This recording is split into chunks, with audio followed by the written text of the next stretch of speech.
In 1906, Pablo Valencia dared the journey from Mexico to California in search of gold. He survived without water for a week, 7 days. He was rescued and documented the experience of thirst. Saliva becomes thick. A lump seems to form in the throat. The tongue swells so large that it squeezes past the jaws. The throat so swollen that breathing becomes difficult, creating a terrifying sense of drowning. The face feels full due to the shrinking of the skin. Many people begin to hallucinate. The eyelids crack, and the eyeballs begin to weep tears of blood. When Pablo Valencia was found, his skin was like purplish gray leather, scratched but with no traces of blood. His lips had disappeared as if amputated. His nose withered to half its length. His eyes trapped in a winkless stare. This is not a film about saving the environment. It's a film about saving ourselves. Because whatever one's environmental, political, or religious opinions, whatever one's race, sex, or economic standing, whomever of us goes without water for a week cries blood.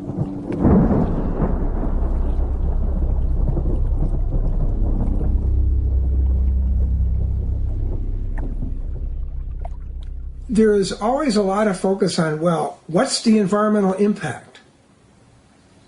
And that's a perfectly valid issue and concern. The abuse of water and the taking of excessive water, diminishing flows and levels, can destroy the sustainability of ecosystems. But we can't, in the name of preventing environmental impacts, there's a mentality that says, well, as long as we're not causing any significant impacts, we should be able to use the water any way we want, including selling it, exporting it for private gain of a few. When it's all said and done, people need water to survive. That's what the bottom line is. When we search the universe for life, we search for water. Because it is only from liquid water that all known forms of life exist.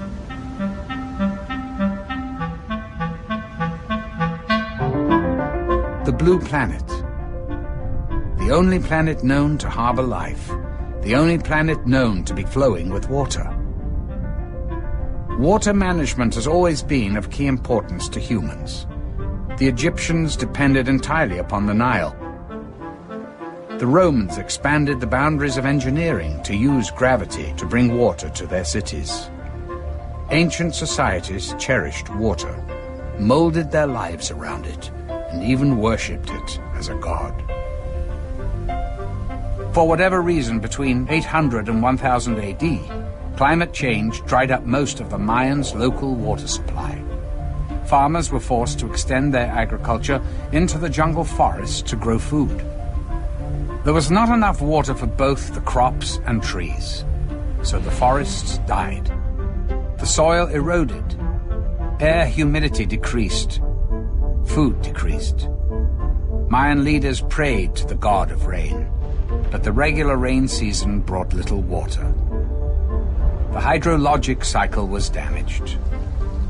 Life in the cities became less civilized, as the main focus of Mayan life became providing food and water.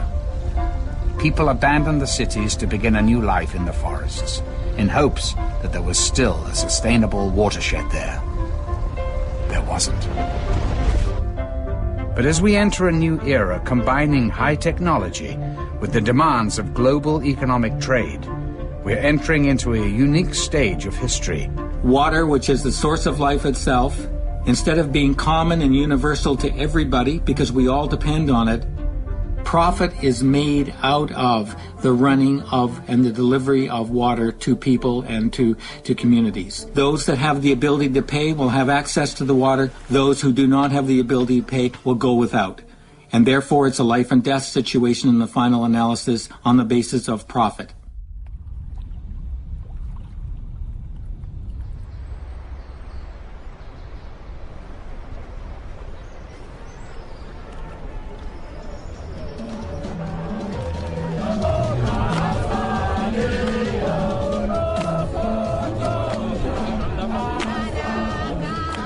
Thank you very much, and it's a great honor to be on the stage with you.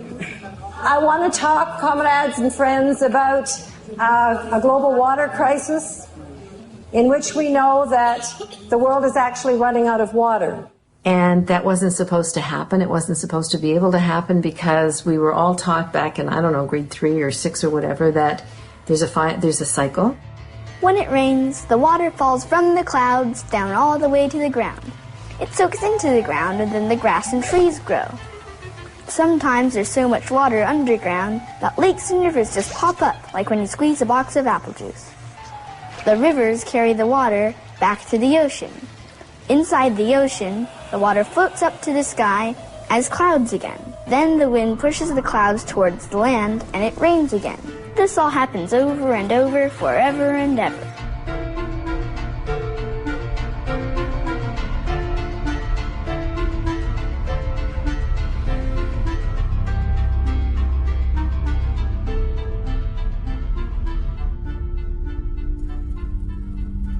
How is our water being polluted?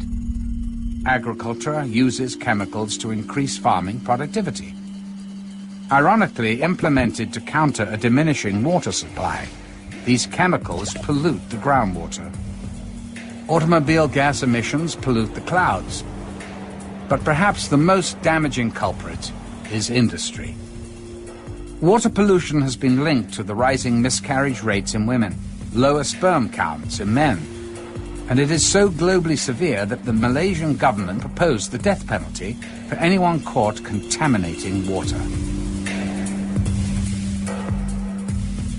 This is the most polluted river in the United States. There's active polio, tuberculosis, hepatitis. Well, we try and reason with the aliens and, tell them what's in the water and try and get them out. None of the agents are going to get in that water to get any of these aliens. They're just contaminated. We have a gate that we deploy across the river down the ways a little bit, and we'll deploy that gate, and then they'll all pretty much go back into Mexico.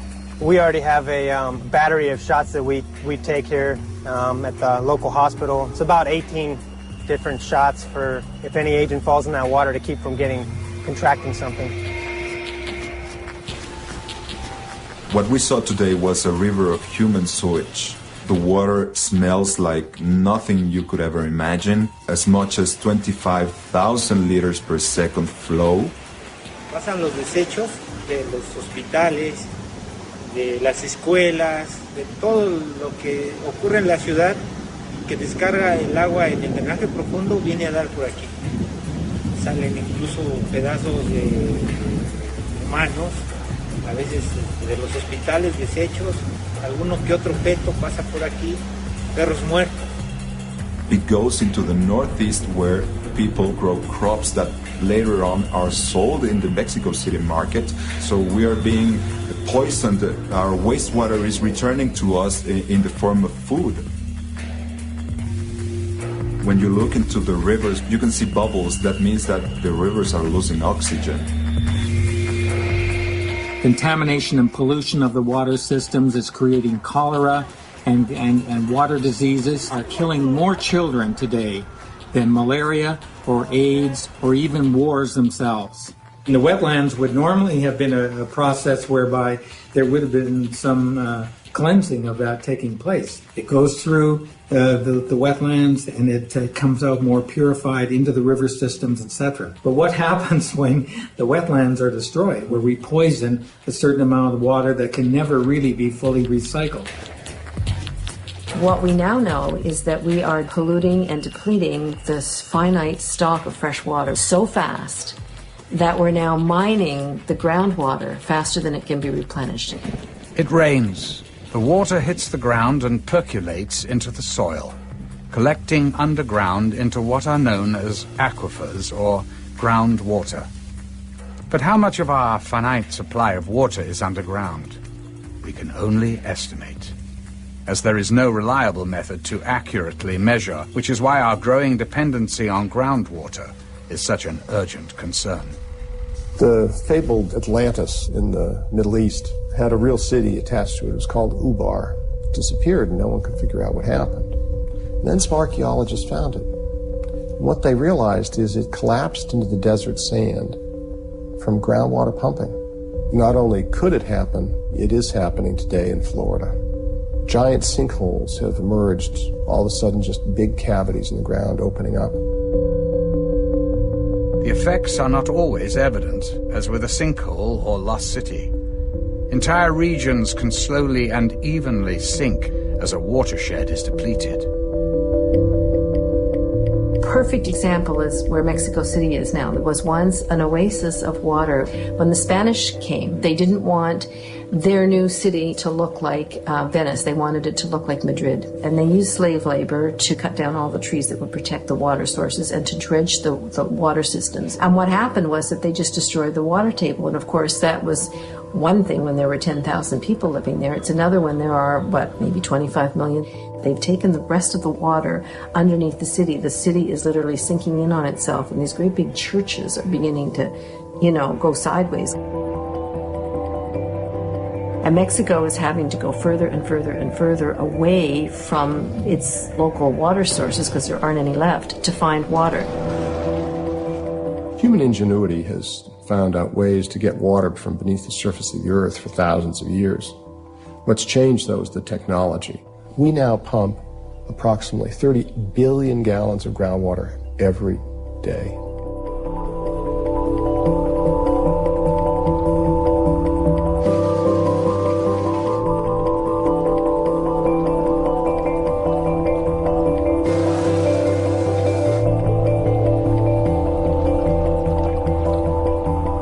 The farming community started tapping into our aquifers at a time when there really were not other demands on the resource.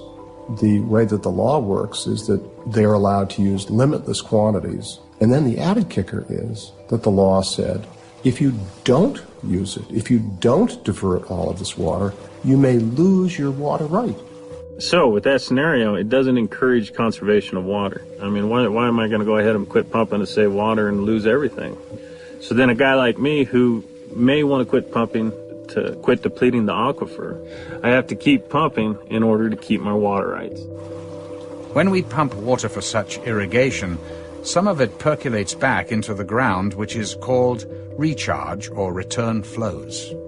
So long as we pump no more than what is recharged, we are using the groundwater sustainably. The problem is that we're pumping up to 15 times more water from the ground than is returning back into it, creating a global crisis.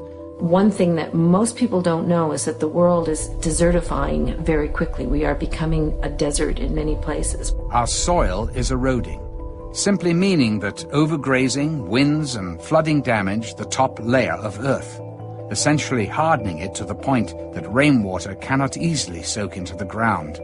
Our life source literally slips away from us, back into the ocean through sewers and rivers, draining the land of its moisture and life.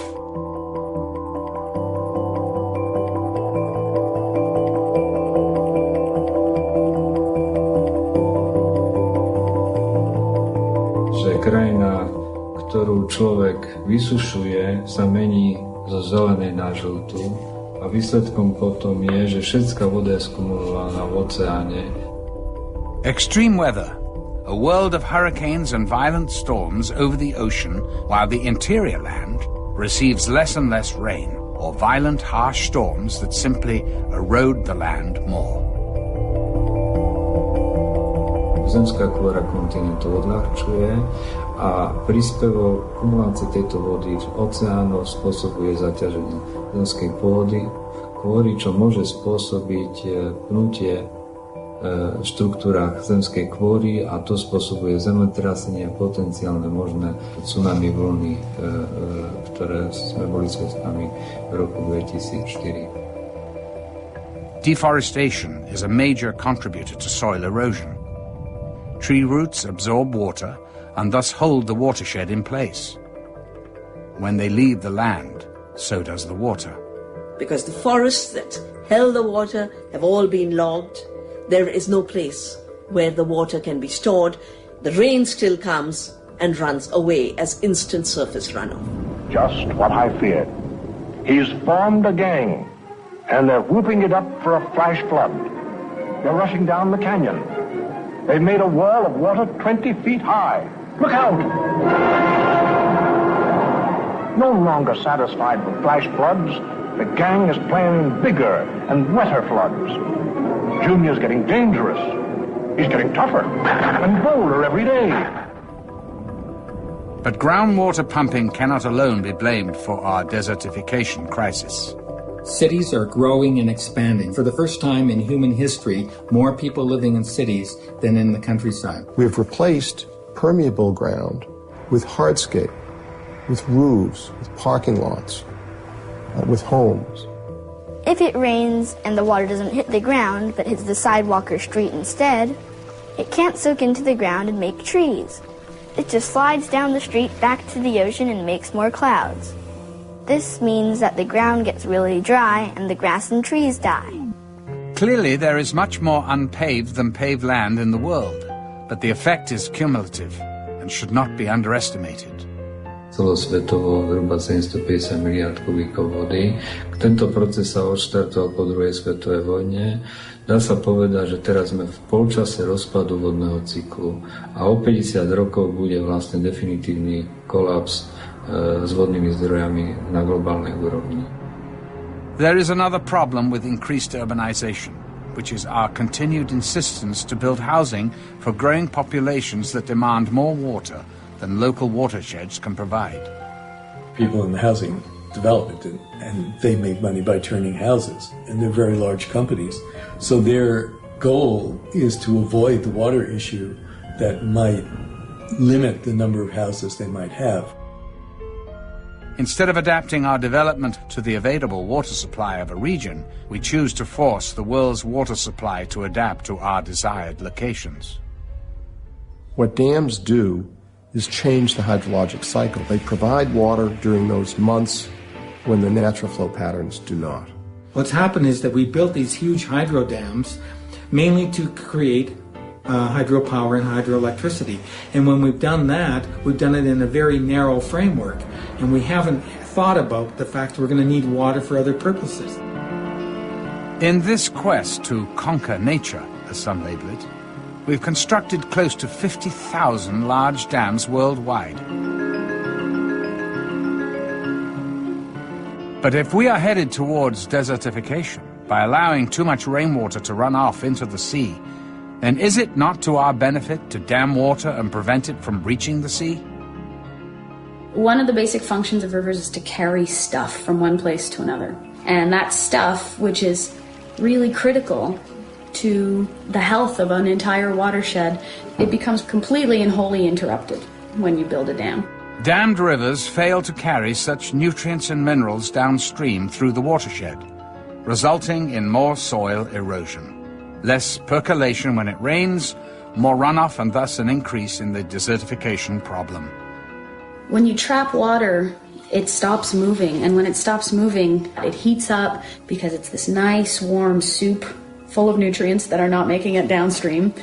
But then those things die, and then they eat up oxygen. All of a sudden, you've got a major water quality problem.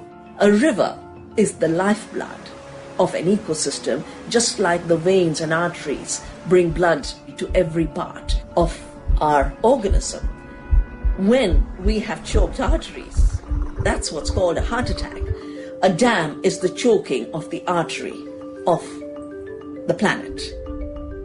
So we really have to face the crisis here that what we were taught in school, that this finite amount of water could never run out, is technically true. But if you can't access it because you took it from an aquifer and you poured it into a desert to grow cotton, or you polluted it, it's of no use to us. And that's what we need to get into our heads. And there's nowhere to go in the world to get away from this.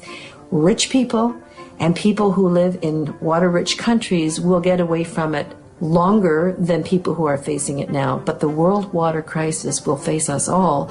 But if there is going to be one single thing that is going to slam us into reality, it is going to be running out of water. We see all sorts of fresh water in our lakes and say, well, you know, what's the problem? We've got lots of fresh water. Once you drain a lake, that's it. There is no more water. We have to start focusing in on what is the renewable supply which comes through the hydrologic cycle. we are creating a situation where we have less and less of that renewable supply left. And with the help of water scientists, we have to really start to assess how much water we really do have to work with. What is that renewable supply, and trying to define it. That's the task at hand. We must be able to find out what the limits are and how to live within them.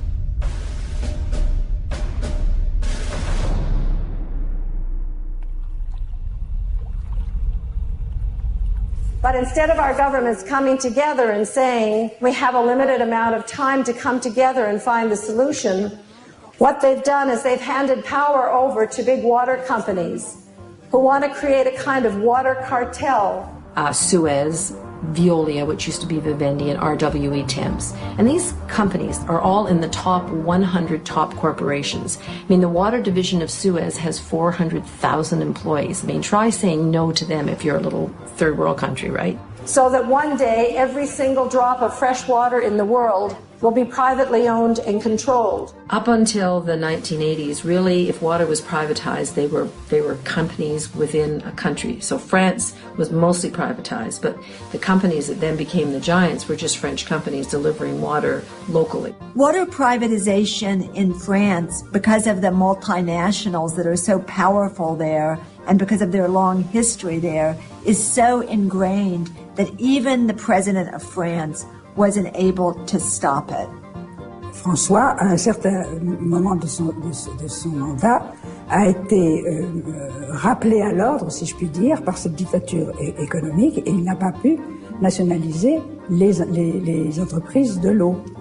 C'est un système qui est très puissant, c'est une machine qui est sans état d'âme. And then in the 1980s, Margaret Thatcher came to power, and the Thatcher Revolution came into effect, and she privatized all the water in Great Britain. And that's when these big companies decided that they could start going global. At the same time, the UN was beginning to explore the language of water as an economic good and a commodity. And the very first time was at a very important conference in Dublin in 1992, which for the first time named water as a good. So you get the Thatcher-Reagan market economy ideology growing over here. You've got the companies all ready to go because they've been delivering inside nation states. And now you've got the UN saying, okay, we're ready to start thinking about water differently. It's not a right. So it all kind of converged together. Well, the World Bank is created after the Second World War to bring financial stability and development to the developing world. And it's supposed to be pooled money from the wealthier countries to help develop the global south. However, what's happened is that the World Bank has hooked up with the three big water private service companies in Europe. They basically started to work their way into the developing world. And the World Bank would say, in exchange for debt relief, now we want you to privatize water.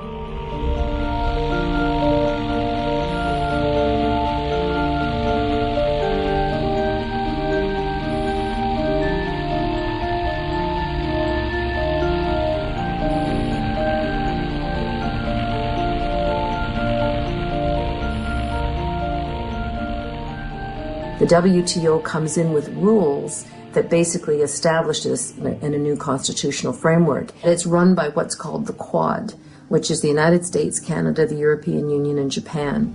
And the Quad makes all the decisions. It's their corporations that set the agenda. They decide when the meetings are going to be held. And they had thousands of military police with the full riot gear and so on.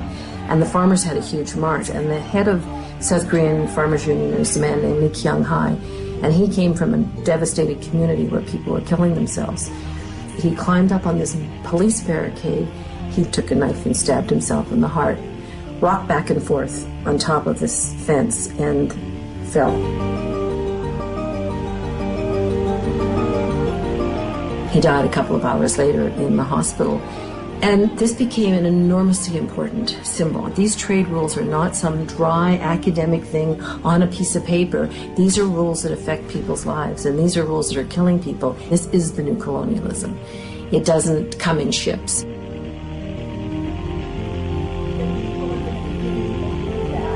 But the facts, we've heard the facts at this meeting. We've heard about the underachievement and the failures of privatization. And we know that ultimately these corporations aren't accountable to the communities that they serve. They're accountable to their shareholders, and nothing's going to change that. People think that water privatization is just a problem in the global south and the developing world, but that's just simply not the case. We have the very same situation in the U.S.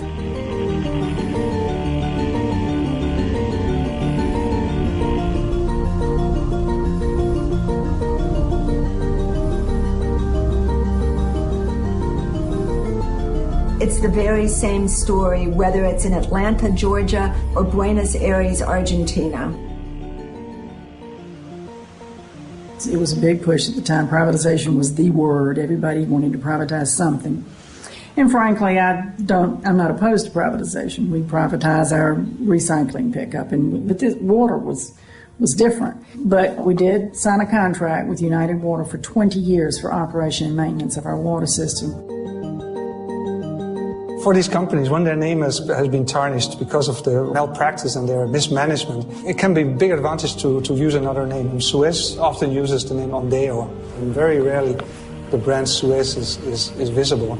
And the same, of course, with Vivendi. Vivendi had gained a very bad reputation because of their records in failed privatization and mismanagement. And they were suddenly reinvented under this name Veolia, and a huge advertising budget was spent to create a positive feeling around this new brand name. Of course, advertising is a crucial factor in the way these companies are trying to save their image. And almost immediately started having service problems, and citizens could not drink the water unless it had been boiled.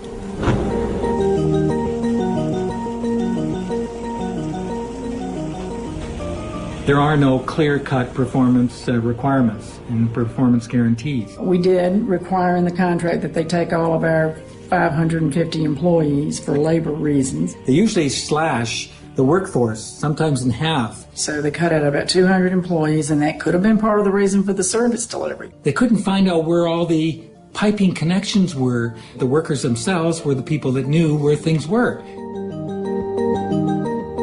The mayor at the time was Bill Campbell, and Suez gave him a $6,900 campaign contribution, but he wasn't running for office. A trip to Paris where he and a female companion stayed in the best hotels and were wined and dined. Although 2 of the 3 water corporate giants are based in France, and French water has been privatized since the time of Napoleon, a small percentage of French regions have maintained their own water distribution through their city councils. The city of Grenoble managed its own water for over a century, providing good quality water at low prices to consumers. Suez bribed our maire. Le maire de Grenoble a choisi de privatiser à Lyonnaise des Eaux Suez. Tous les services publics sont bien moins chers que les services privatisés. There hasn't been one example in the world where there hasn't been a hike in the water rates. Il n'y avait aucune raison logique de privatiser ce service qui marchait très bien. Sa décision de privatisation était en échange d'avantages personnels, avait acheté le maire de Grenoble. I'm not a big fan of government controlling a lot of stuff. I've been in government. I've worked in the federal government, I worked in state government, I worked in local government, and I see an extraordinary amount of corruption.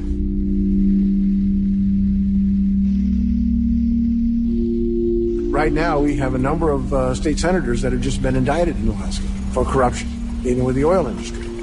But what was the amount of corruption? A few $1,000s. It's not the money, it's the power. Not many people know that prior to being president, Vicente Fox was the general manager for Coca-Cola in Latin America. So Coca-Cola received some of the largest water concessions in Mexico during the Fox administration. And this is something that really needs to be opened up for serious debate. People do not realize the extent to which there is a direct giveaway on the part of governments of water resources and services to industries locating in their jurisdiction. Well, I want to be very clear about the situation in Mexico that President Vicente Fox has given us no special favors on water issues or anything else along that line. The largest water concession given by the government in the whole country was to a Coca-Cola bottling plant. It takes as much water as it wants. You could say that Coca-Cola ruled Mexico. If you really look at the controversy of whether water should be owned privately or water should be owned publicly, I see abuses on both sides. When water is only owned by the government, you have an opportunity for abuse. When water is jointly owned by someone who is a capital interest, a private interest, a profit interest, and government, you have a partnership that tends to balance those things out. The new face of colonialism comes in the form of Coca-Cola. You walk anywhere in Africa and it's Coca-Cola water. You cannot get anything but. You cannot drink the water out of the tap. You can't even find purifiers. You are an absolute slave to this company. Dasani is not meant to be a substitute for municipal supply, so we are absolutely in support of robust, comprehensible, and equitable water and sanitation systems. In this country, you have to pay more for this water than you pay for the same amount of Coca-Cola. So that's something. Dasani is in plastic bottles, and Coca-Cola are in glass bottles. Now, when you look at the price difference, what you're looking at is that the cost of producing those bottles is much higher.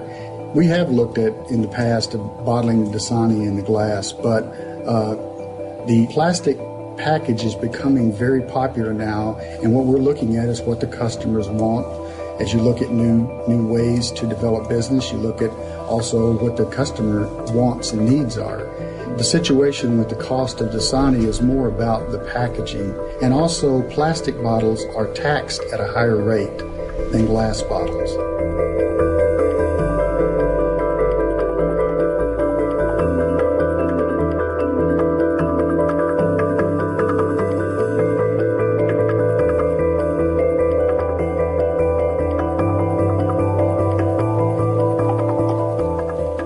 Wall Street per se understands in 50 years this is the commodity to be invested in. There's a sunset out there, there's a horizon out there that's coming closer and closer for oil, but not for water. There are at least a dozen publicly traded water indexes that deal only with water, trading it on the open stock market. 5 years ago, this didn't exist. Now it's just simply exploding. It takes two players to really make the corruption happen.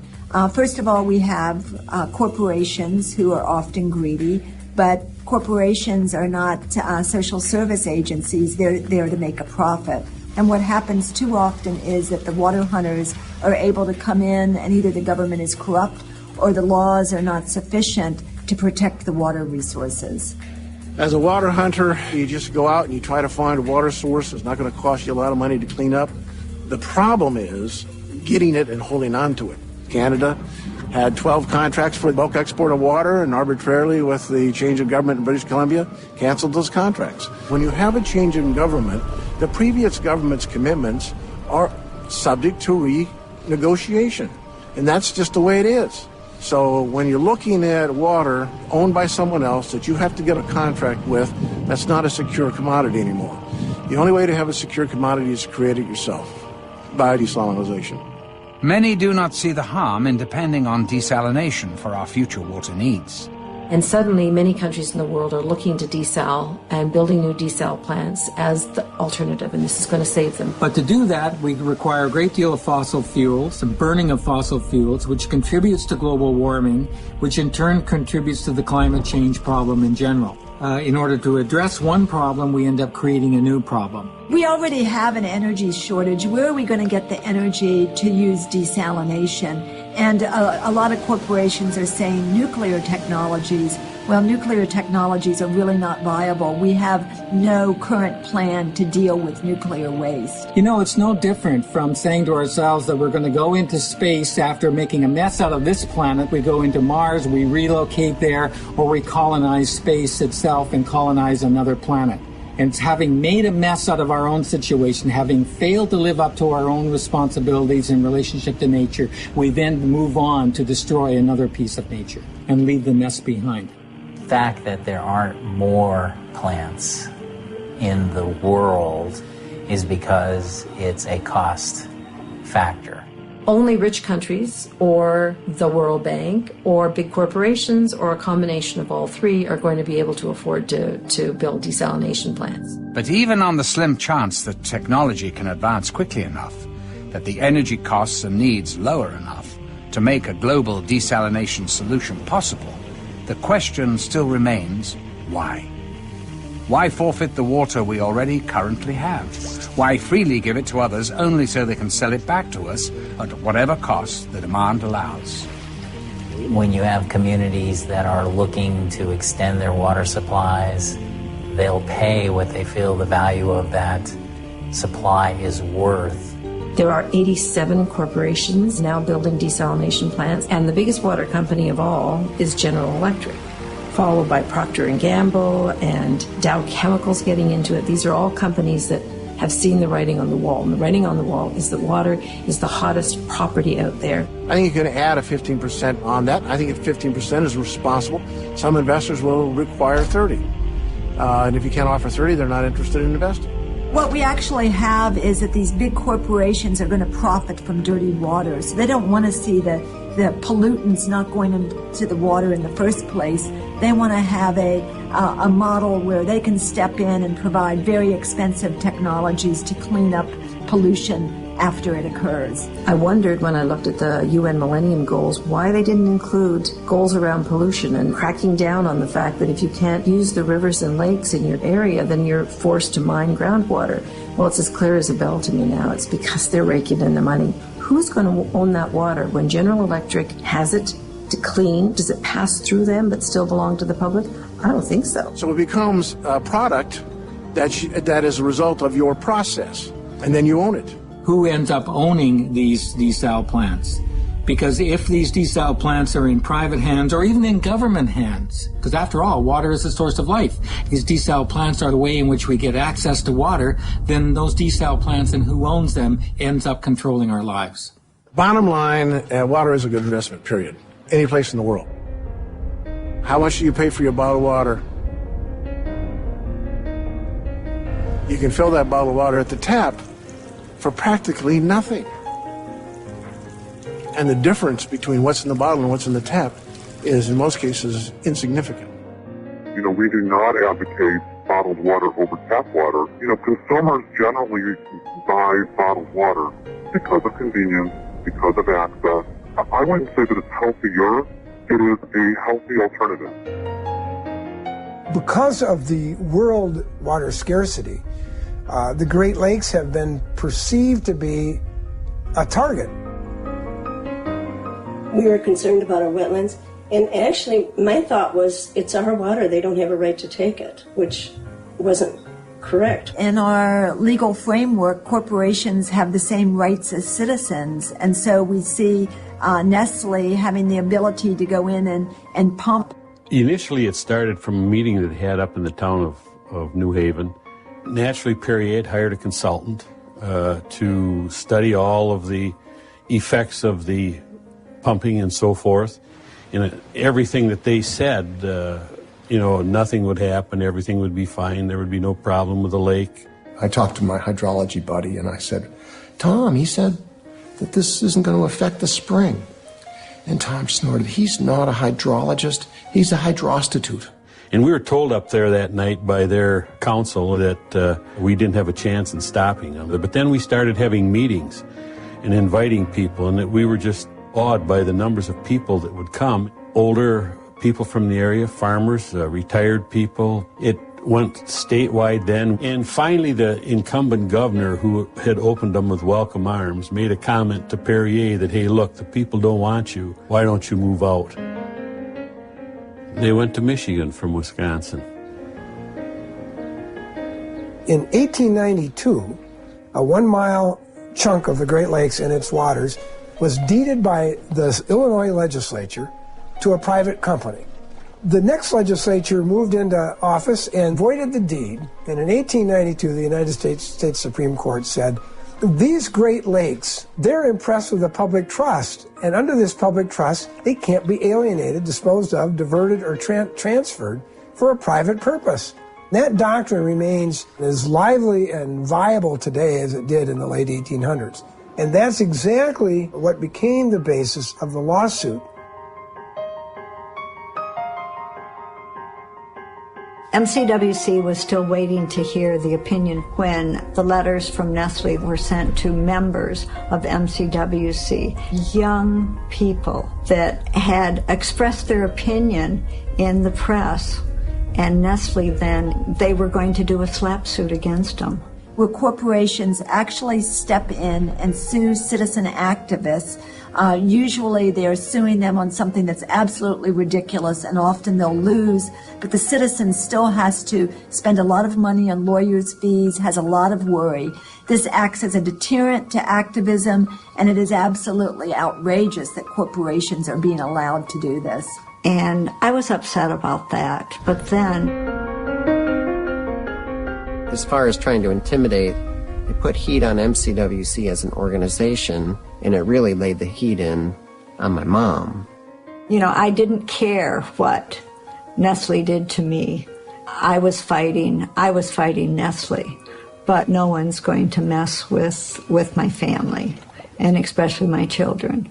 Well, and clearly no company wants to be in the position of having to do that sort of thing. It was simply a letter that simply asked them to refrain from making comments that were not true. Gosh, there's probably been 3 or 4 public hearings. Nestle was in attendance. There was newspaper press, there was television press. Just about anything I had said was either just my own opinion or else fact-based. So it was very hard to know what are they referring to. And then I said, I'll be damned if they're going to do that to me. So Nestle came to Ferris to give a presentation. My son Chris was there. My name is Chris Swear. I felt like my greatest defense was just being as public as I could. Received a letter that I, Chris Swear, am accused of slanderous or defamatory remarks. My son was shaking. I mean, he was so upset. And I'm wondering if those are charges, accusations, insinuations. I'd like to hear directly from your legal staff, if I could, please. It was a hard thing to watch as a mother. Chris, Fred, if you want to answer briefly, but I'd like to get to people that have questions about the project specifically, instead of maybe personally, okay? And the whole crowd was furious. But I mean, I tell you what, if in the end, Chris, there's time when we want to talk about that, there's no more questions about the project or water policy or groundwater, we would like to, okay? They never followed up and contacted me. It never materialized as far as a slap suit. Tells me it was a load of crap, just like I had suspected. The judge said, well, there's a diminishment. That's what the law is. It's illegal. You're done. And that was the end of it, we thought.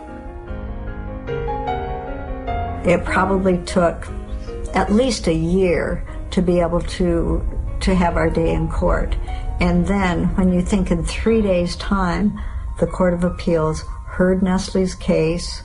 Nestle then was granted permission to continue to pump 200 gallons a minute.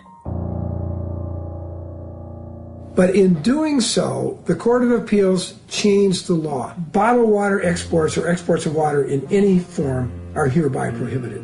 Which is very different from most uses of water. Even agricultural uses have return flows, and it's available for reuse again and again. But once you put water in a bottle and you move it out of state, it's gone. You made that a product, we invested, it's a private good, you can't take it from us anymore. It's too late, you open the door. Michigan is telling the world, come in and buy water rights here, and by the way, under this case, if you can demonstrate an economic benefit of shipping it somewhere else, you can have it. Changing the way water has been perceived as a public resource in a way that we may not be able to retreat if we make a mistake. And that's the problem. When you take water out of its natural water basin and then ship it or move it, we know something about the ecological fallout from that. We don't know the full picture. What happened to the Aral Sea? The Aral Sea was a lake, in fact, that was so huge that they called it a sea. And the countries around of the old Soviet Union decided to grow cotton in the desert and started siphoning off this water. And it's almost completely gone now. A company comes along and says, the impact of 210 million gallons a year in a tanker truck is no different than 210 million gallons a year in a bottle. And you already let the bottled water people do that. So you have to let us do that. And so that's how I got started in looking at bag technology.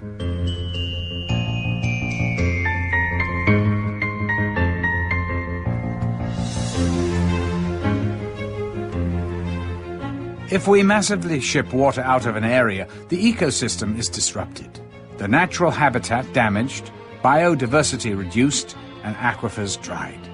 The water-rich area we chose to export from will itself desertify.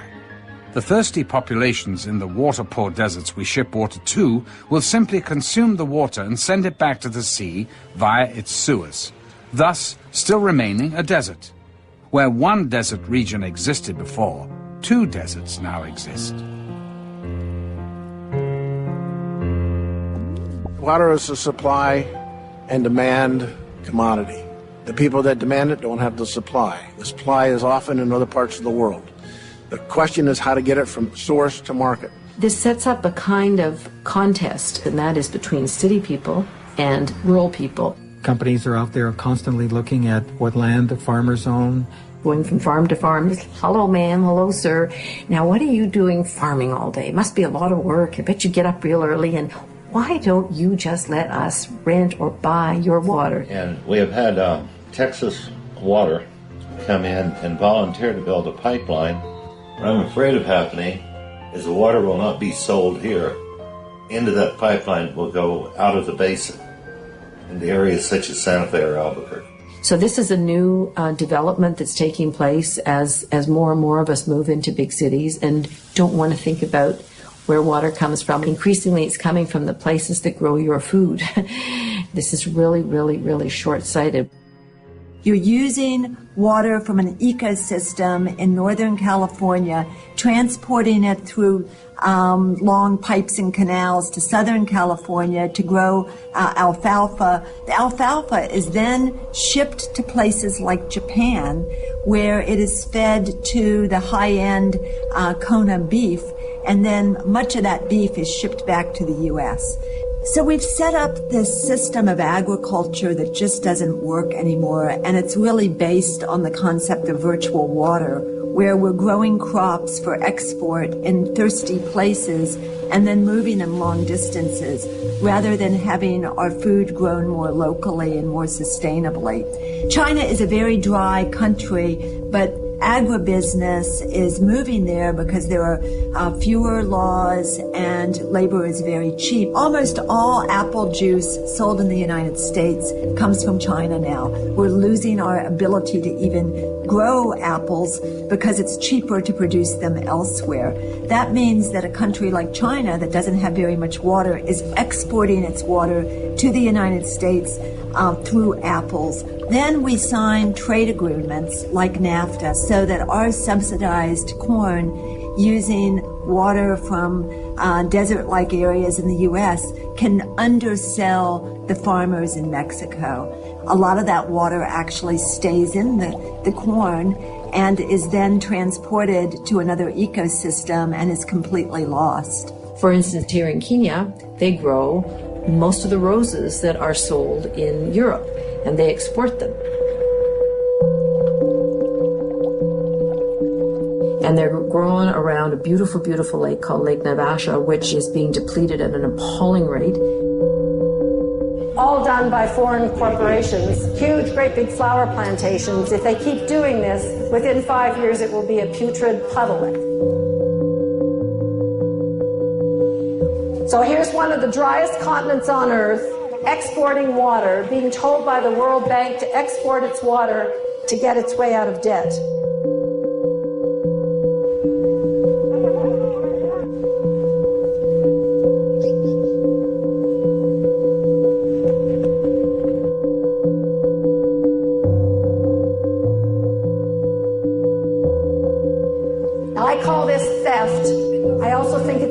murder.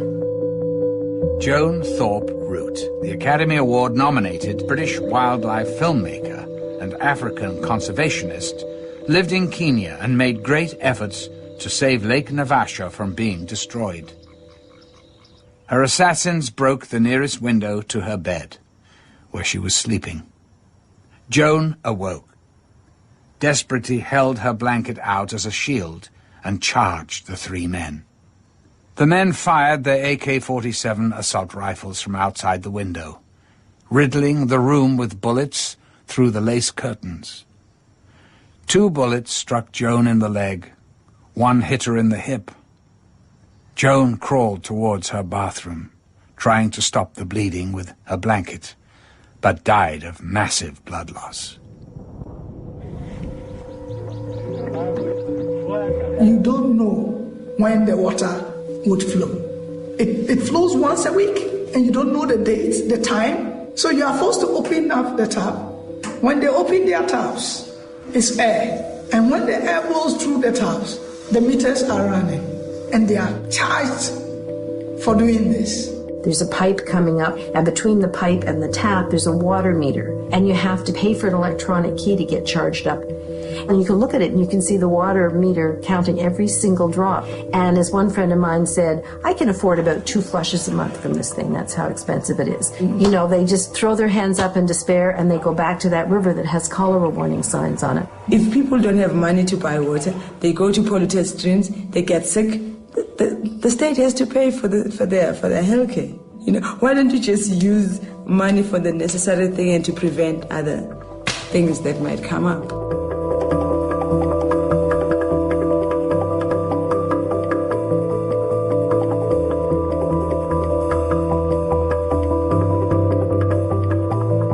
If in the house I'm the only one employed and I buy water, I'm going to limit or ration the people who are living in that house. That's why then you get domestic violence.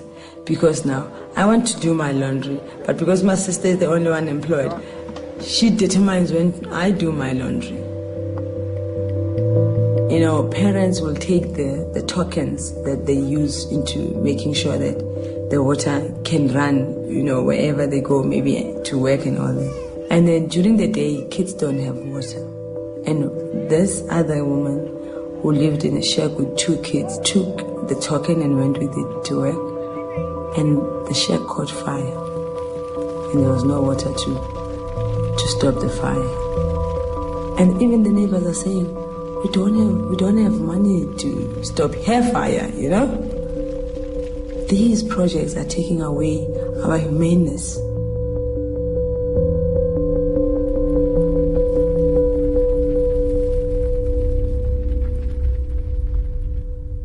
I was in grade 1. I was 6, so I didn't really think about much. I thought the whole world was go to school, don't get your parents too angry. You do a charity project each year at our school. You do your canned food drives, you raise money for cancer. That year you're raising money for developing countries. And for 1 penny you could get a pencil, 5 pennies you could get soup for the day or things like this. And then she got to a point where she said $70 would buy a well. And then she explained to us, yeah, people are dying because they don't have clean water. They were just disbelieving that. What do you mean? You can get sick from water and that you don't have things to clean yourself with, let alone drink the water. Then we asked, well, if they want water, how far would they have to go? And she said, sometimes as far as 10,000 steps.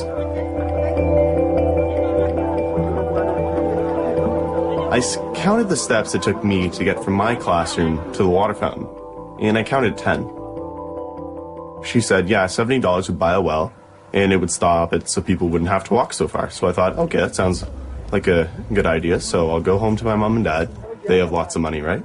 And the problem would be solved and no one would die anymore. And I thought it was a great plan. And we thought, oh, isn't that cute? You know, he wants to build a well. Let's make dinner. Because he was so young, we really did not take him seriously. You don't get it. He said someone just died because they don't have clean water, and you didn't help them. After a few days, they finally sat me down and they said, what we can do is give you a chance to earn the money by doing extra chores around the house. Never ever thinking that he would follow through. And I got a piece of blank paper drew a thermometer on it, 2468, all the way up to 70, to give him a sense of how long it was going to take him to get there. After, I guess, 4 months, I raised the $70. I brought it into an organization that facilitates clean water projects in developing countries. And they looked at me and they said, it's going to cost a bit more than $70 to build an actual well. And I've always felt bad about telling them that the well wasn't really $70.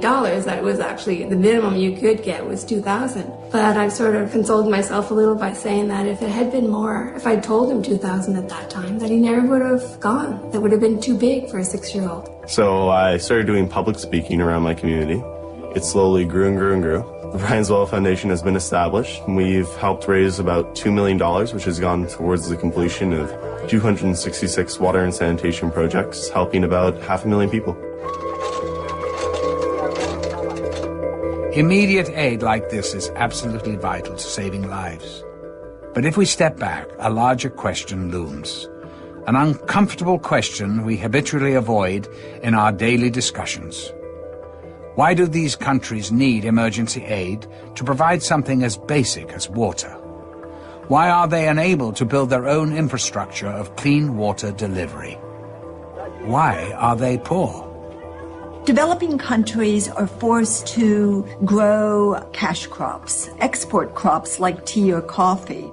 We've got some resources, especially tea, which is really growing all over. The World Bank and the IMF and the other countries, especially the Western world, that buys the tea from our country always gives us a raw deal. You find that we are given so little money for this tea. The World Trade Organization has required developing countries to remove tariffs so that products can flow in and out of the country because it benefits our corporations. They get cheap products. Now what that means is that developing countries are very hurt. And it's obscene.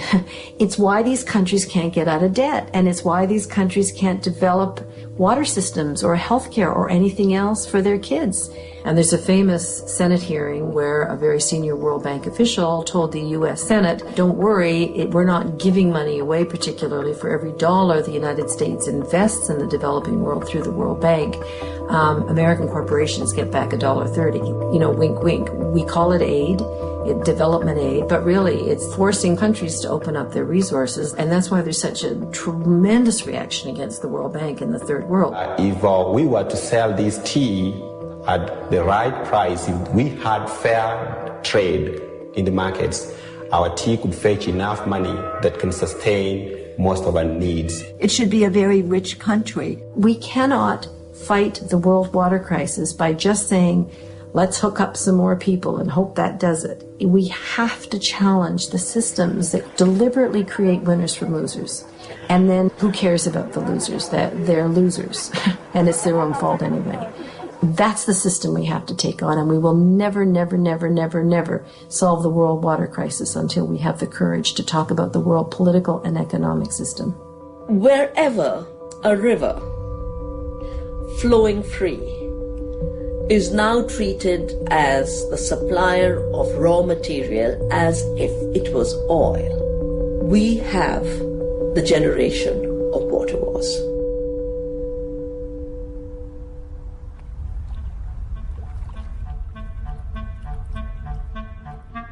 The Chinese, the symbol for water, not only means water, it means control, which I think is quite profound in the sense that controlling water is everything. And the word rivals, for instance, comes from Latin meaning river. The rivals were people standing on either side of the river throwing things at each other. And you're just going to see more of that as the technology develops to be able to suck water out of the atmosphere. Now you're going to find water from the atmosphere in clouds being stolen. New techniques for controlling the weather are being tried. When conditions are right, rain is made to fall by seeding clouds with dry ice or silver iodine. It's happening in China and some other places where a particular village pays for a plane to go up. They make it rain before the cloud gets to the next village. So there's real anger and real political tension.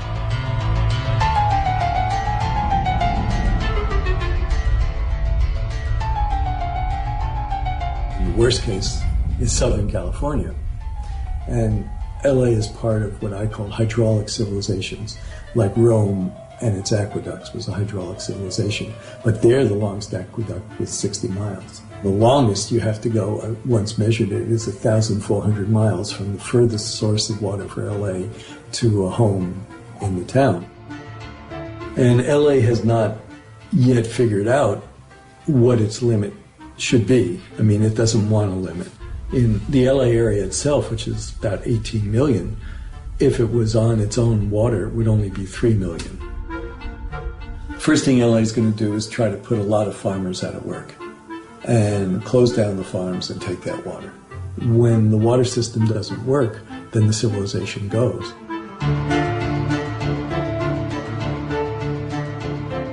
The most famous conflict occurred in the Owens Valley, and Mulholland was the head of the water department there, and noticed that it was pretty much a downhill run to LA in the 1920s. And so he got together a whole bunch of investors to divert all the water from Mono Lake and send it down through an aqueduct to LA. It put the farmers out of business, and there was a big violent rebellion. In 2 different instances tried to blow up the aqueduct. They partially succeeded once, and then they were arrested, and then they sent in kind of goon squads to get rid of the farmers, and then they paid them off. The last great water war in the United States was 1934, when Arizona sent in the National Guard because California, again, was building a dam across the Colorado to divert the water to California without giving Arizona any. And the ferry captain that took people across the Colorado put a cannon on the front of her ferry, and they went up and threatened the dam. But it led to the Secretary of the Interior to stop the dam. One of the most bloody water wars is still being fought over the river Kaveri, that farmers of Karnataka and farmers of Tamil Nadu both required more water out of that river. A bandit of Tamil origin, Veerappan, kidnapped a Karnataka actor with the demand that large amounts of water be released to Tamil Nadu. It was really as a chess game in the water wars.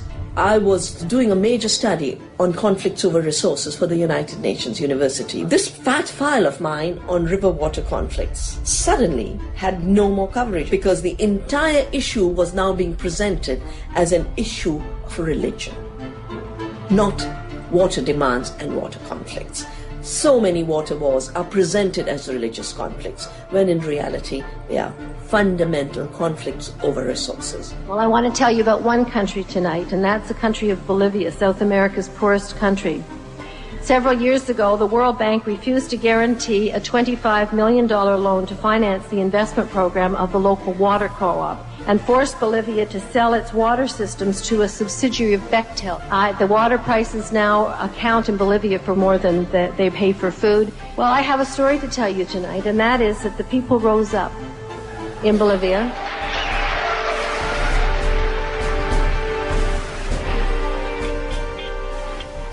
Obrero industrial, y cuando en Bolivia se privatizó el agua, la gente, nosotros no podíamos conseguir que un empresario privado, un inversionista transnacional, podía apropiarse del agua. Es decir, la gente o tenía que pagar del agua o tenía que dejar de comer, y por lo tanto no tuvo otra alternativa que decir no a la privatización del agua. Una rebelión popular, una forma organizativa de multitudes de gente, que desde los campesinos hasta los vendedores de las calles, y empezamos una resistencia. El gobierno sacó al ejército y a la policía para garantizar la seguridad jurídica de la empresa, garantizar las utilidades y las ganancias de la compañía. And it's really interesting because, you know, the World Bank has imposed the same kind of private control and takeover of many other things in developing countries. Healthcare, education, their energy sector, their mines, and so on. But when it comes to water, something happens and people say, I couldn't stop you there, or I didn't know how, or I thought maybe you would be right, but you are not taking my local water. Asociados de una abierta complicidad de los gobernantes en ese tiempo en Bolivia, que inclusive se privatizó el agua de la lluvia, es decir, que se prohibía a la gente el acumular el agua de la lluvia.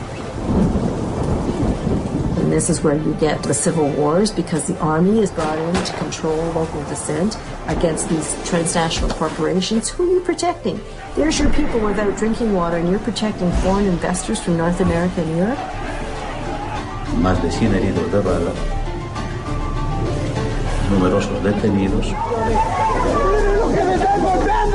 Civil, hubieron más de 20 francotiradores que mataron e hirieron a la gente. 17-year-old Victor Hugo Doza was killed by a shot through his face.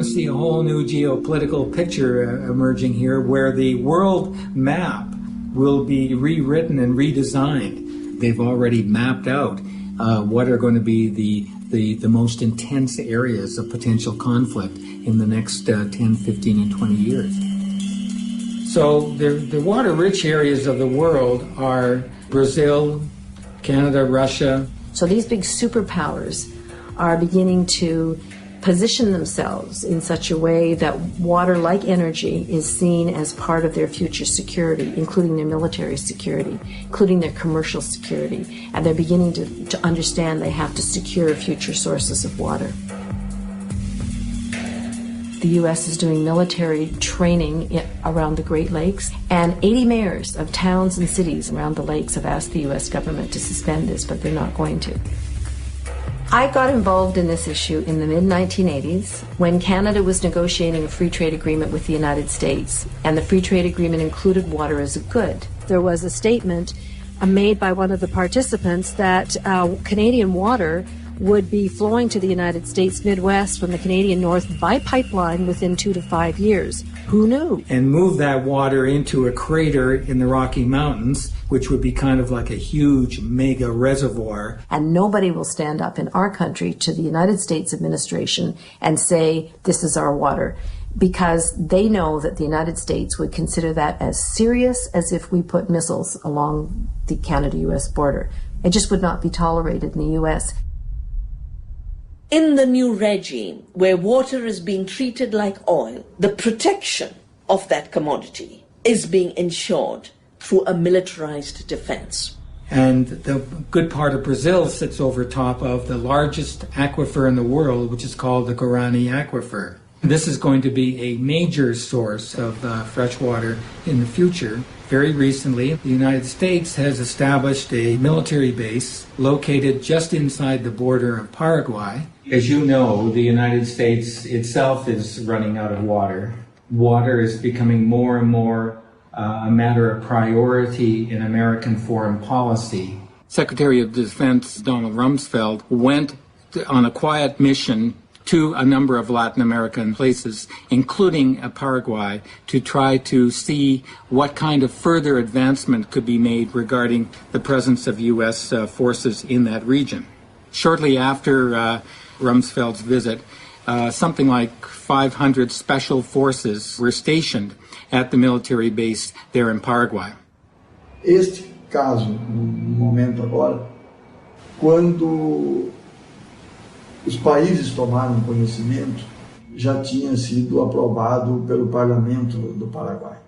It remains to be seen what will happen and what they're doing there exactly as to whether the purpose of that military base is really to secure a military presence at a very pivotal location for exercising some measure of control over the Guarani aquifer and water takings from the Guarani aquifer. In the last few weeks, there's been a report in the media about George W. Bush, the president, purchasing land in Paraguay. The speculation is that that has to do with wanting to have access to the aquifer and pump water out of the aquifer. Jenna Bush, who is the daughter of George W. Bush, had paid a quiet 10-day visit to Paraguay, in particular meeting with top officials in the government. And as it turned out, what was happening, at least this was what the speculation was in the press, was that she was about to facilitate the purchase of something like 100,000 acres of land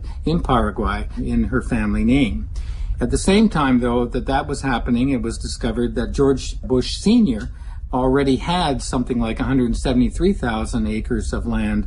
Was this an example of the Bush oil family now switching from black gold to blue gold, turning to water and purchasing water? Clearly after that, there were a series or a string of denials on the part of the Bush family. Not directly. They did it through agencies, U.S. government agencies. Eles negam a construção da base. The world's largest dam is located very close to that area, and so that also was a matter of considerable interest for the U.S. as well.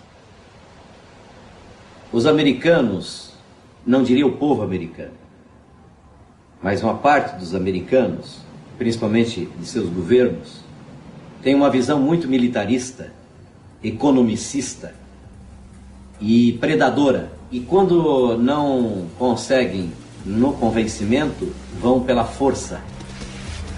A visão economicista, a visão imediatista, é a mesma visão que levou, em outro campo, ao americano ter o que teve no Vietnã, como agora no Iraque.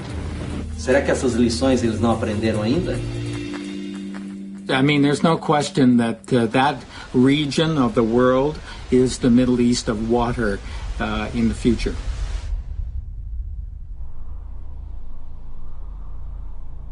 And just 2 days ago, the Bolivian government gave in and kicked Bechtel out of the country.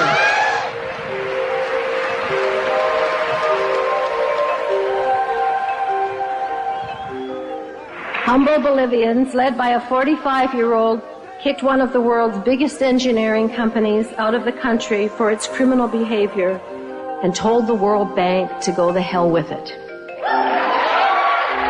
Bueno, 2 días después de la victoria popular, yo tuve la posibilidad de viajar a Washington. Primera vez en mi vida que salí a Estados Unidos. Segunda vez en mi vida que salía fuera de mi país. And this simple shoemaker from Cochabamba, Bolivia, gave one of the most moving speeches I have ever heard. Solo somos dueños del agua y del aire. The only thing that is ours anymore is our water and our air. Posibilitó la pérdida del miedo que se tiene frente a los poderes constituidos económicos, financieros, políticos y militares. Es que la única fuerza capaz de transformar el mundo, capaz de transformar la sociedad, es esa capacidad de unidad, de organización y de movilización de la gente frente a cualquier poder.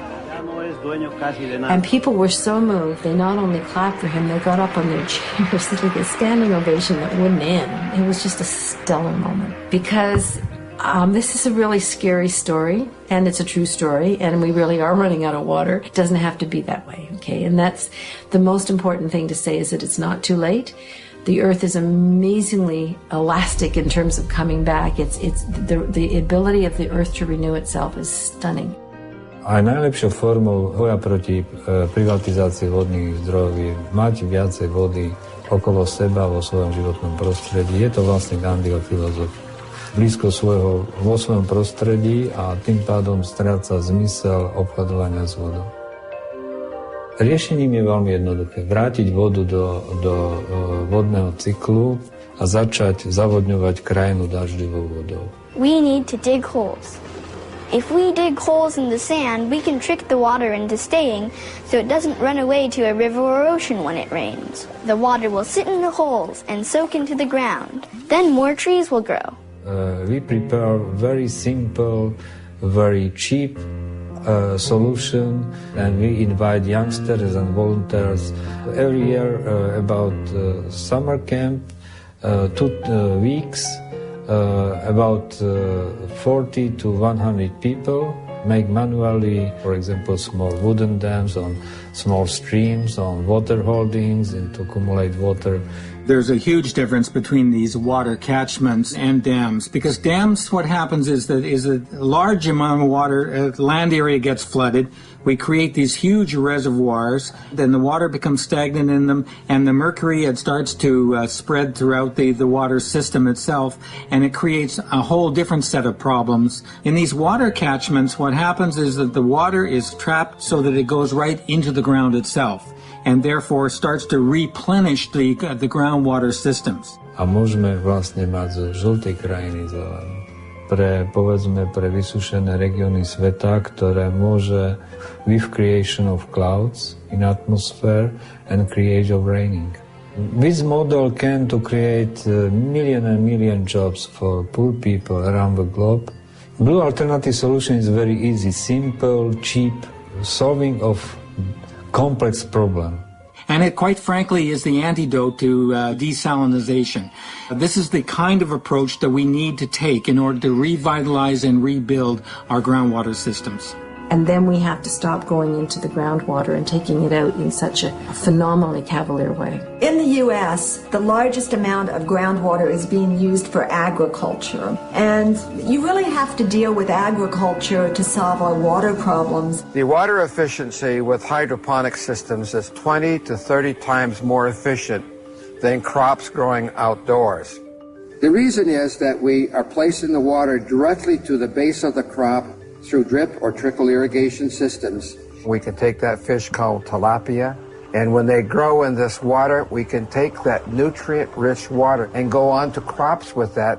And any excess of water going onto the roots, it's collected. It can go back to the fish and then go through the system again. And it's these technologies that will save this planet in the next century.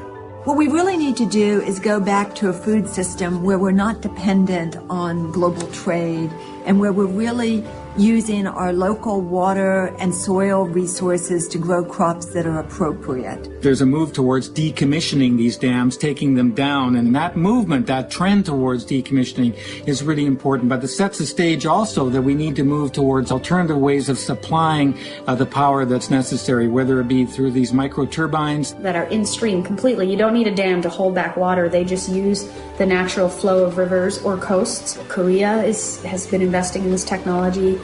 Scandinavia has. I mean, they're sort of seeing their era of large dam building coming to an end as well. As we expand urbanization to meet our growing population needs, there are alternative permeable pavement solutions which allow rainwater to infiltrate through into the subsoil. Pollutants from cars are filtered and removed and thus do not pollute the groundwater. The water quality is actually improved. Even with these advancements, the ultimate development solution is to limit the population growth of a region pending on the available water supply, which is exactly what the citizens of Bolinas, California did.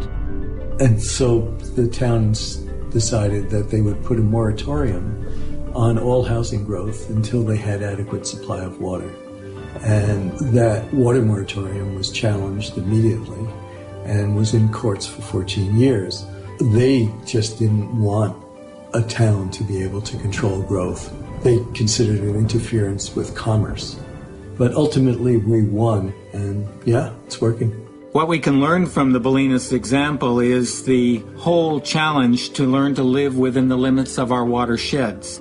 And in this village where we really have shortage of water, we use some water that is being poured on your hands as you wash your hands sparingly. And people really value any amount of water that they have. It's exactly the opposite of America. I mean, America could save 20 to 30% of its water really easily.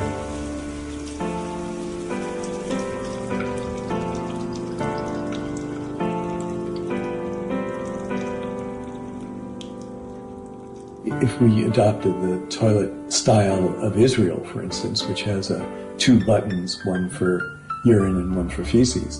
The one for urine is less than a quart. You know, everybody takes water for granted. We're going to have to grow a constituency for water issues. Think about climate change. Groups have been working on climate change for 20 years, and it's taken that long for the general public to be aware of it and for us to begin to make the legislative and regulatory changes that are necessary to really solve the problem. We need to do that for water. To call for a United Nations Convention that explicitly states that water is a human right and a public trust that must not be denied to anyone on the basis of inability to pay. Demanding that we put this language in an international framework at the United Nations. Because the operations of these corporations, these water barons, have now gone global, this has gone beyond nation-state law and requires us to bring in some kind of instrument at an international level to control these companies. And that led to the really exciting change in Uruguay. En el Uruguay se privatizó el servicio de distribución de agua potable. A poco de haberse establecido, los precios se elevaron exorbitantemente. El agua que se distribuyó en algún momento estuvo contaminada. Se llegó incluso a cortarle el servicio a una escuela. Los uruguayos, con una larga tradición democrática, promovieron la reforma de la Constitución, where citizens were able to pass a constitutional amendment that actually established the right to water and forbids privatization. That's the model that we've been using when we talk to groups around the world and the model that we're promoting. So we're looking for a small group of nations to begin a process within the process in the United Nations. There are some powerful countries opposing the right to water, most prominently the United States. To my eternal shame, my own country, Canada. It has a lot of water resources, and they're concerned about having to send water to the United States. China, Egypt, Australia, and possibly India. They don't want to have to be responsible for providing their citizens water. This is life and death what we're talking about, and I feel very, very strongly that we have to put ourselves out there on the line, and sometimes it can be dangerous, but we have people power on our side. To the disapproval of the citizens of the small town of Freiburg, Maine, the water bottling company Poland Springs set up a plant. To appease the population, Poland Springs gave away a case of bottled water to the first 50 townspeople to visit their office. Led by 89-year-old Republican store owner Howard Dearborn, they poured the bottled water into Lovewell's Pond, back where it came from. This week at the World Social Forum is being launched an historic organization, the African Water Network. A world that is going to say no to commodification of our common goods like water. To mobilize and protect Africa's precious water sources from abuse and from corporate theft. Now we have a defiance campaign that says, okay, you can install your meter. After you turn your back, we take it out, we connect the pipes, and then we throw your meter away. The court case has cost over $1 million. We've done a lot of innovative fundraising, and you have to realize that we're just normal, ordinary people who are living day to day and fighting, this giant. I play sports, I hang out with my friends, I do all that regular stuff any teenager would do. It's just I do this on the side. I just wanted to get people clean water so they wouldn't die.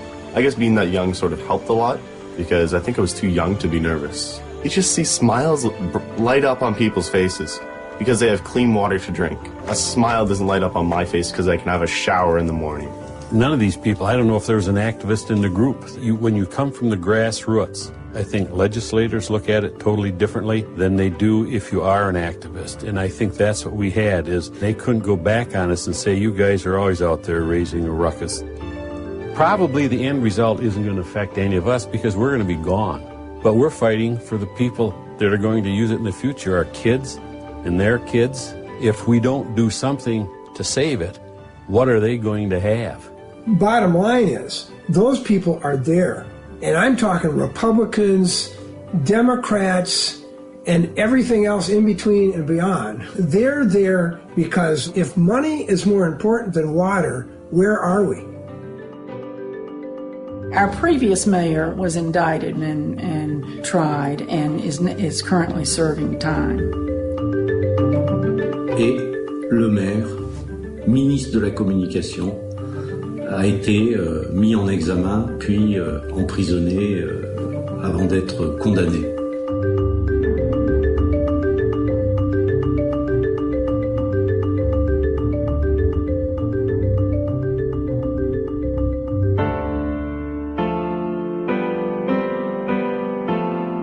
We've made some serious enemies. I've made some serious enemies for myself. But as my mother would say, serious people have serious enemies. Because it's not going to necessarily happen through governments alone. It's not going to happen through industry and by corporations. We, the people, must become the water guardians of the 21st century. What water is in my backyard? What's the name of the watershed I live in? We should all know that. Just the way we know our town and our state.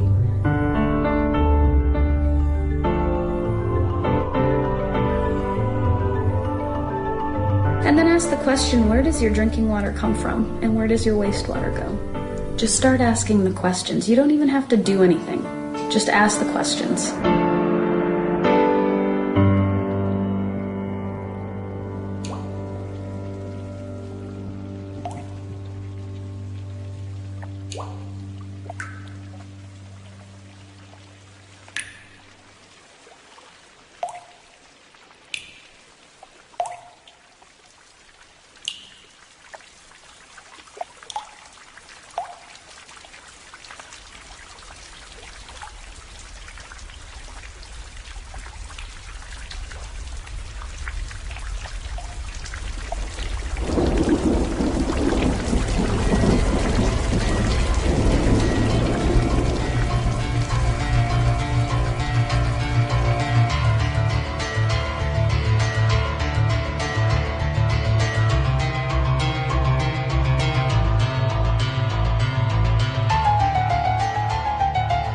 What I think is really weird is, even though my brother is 6, turning 7, and I'm 8, turning 9, I still can't do the monkey bars, and my brother can. They were selling Ice Mountain at the school cafeteria. My principal came into my class, and then I told my teacher that I had to talk to her about the Ice Mountain thing. This is my problem poster about what Ice Mountain is doing. They're draining the lakes. When they drain the lakes, they're also draining the springs and the wells. And this is just like one of my little glow-in-the-dark things. Before Ice Mountain, after Ice Mountain, mud flat. And then over here, the solution. Send letters to the decision makers. Boycott Ice Mountain. I showed these posters to the school board, my class, and student council in Michigan, despite lawsuit in court. Well, Mrs. Hart, she said that there was going to be no more Ice Mountain in the entire school district. A bunch of articles just because of one little thing I did. And also, most importantly, let your voice be heard. Like, the one time when I was at a meat store, I saw that they sold Ice Mountain, and then I talked to the store manager, and then he said, okay. And then the next time when I went, no Ice Mountain, the entire store. I felt very happy because I knew that I did the right thing.